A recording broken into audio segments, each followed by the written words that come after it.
পরিকল্পনা দুর্বলতায় দীর্ঘ সময়েও মিরসরাইয়ে জাতীয় অর্থনৈতিক অঞ্চল বাস্তবায়নে গতি আসেনি। বর্তমানে এলাকা ভিত্তিক ৩টি ধাপে শিল্পায়নে গুরুত্ব দিচ্ছে বেজা। ২০ বছর পর্যন্ত কারখানা হবে না এমন জায়গায় সৌর বিদ্যুতে ব্যবহার হবে। বুধবার রাজধানীর একটি হোটেলে অংশীজনদের সঙ্গে মতবিনিময়ে এসব কথা বলেন সংস্থাটির নির্বাহী চেয়ারম্যান।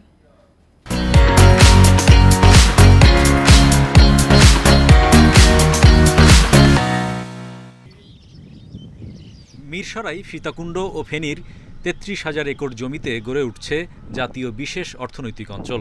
সাগর তীরে এই বিশাল আয়তনের অবকাঠামো স্থাপনের পরিবেশগত ও সামাজিক প্রভাব সমীক্ষা করা হয়েছে।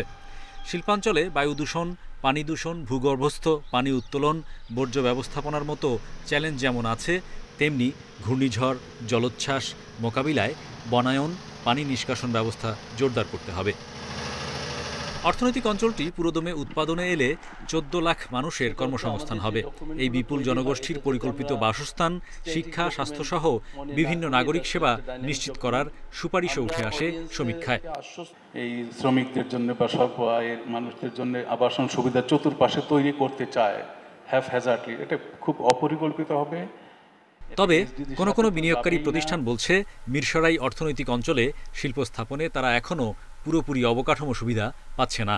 দুর্ভাগ্য যে আমাদের এই ইনভেস্টমেন্টটা স্টাক হয়ে আছে অনেক দিন ধরেই, এবং অনেক সময় হয়তো আমাদেরকে বলা হয় আমরা কখন প্রোডাকশনে যাব।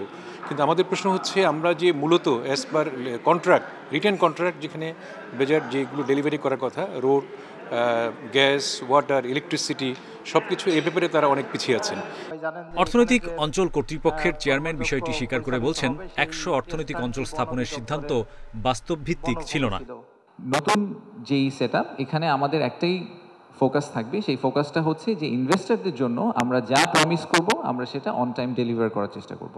সেটা যদি হয় যে আজকে থেকে ১ বছর লাগবে, তাহলে ওনাদেরকে আমরা এখনই বলে দিই আজকে থেকে ১ বছর লাগবে। এখন তো আমরা একটা ফেজিং প্ল্যান করছি যে আমরা ৫ বছরে কি ডেলিভার করব, ১০ বছরে কি করব। আমি একটু আগে বলেছি যে আমরা একটা সোলার পার্ক করব। মতবিনিময়ে প্রধান উপদেষ্টার এসডিজি বিষয়ক মুখ্য সমন্বয়ক বলেন, অর্থনৈতিক প্রবৃদ্ধি, বিনিয়োগ, কর্মসংস্থানের সঙ্গে টেকসই উন্নয়নে পরিবেশ সুরক্ষায় বিশেষ গুরুত্ব দিতে হবে।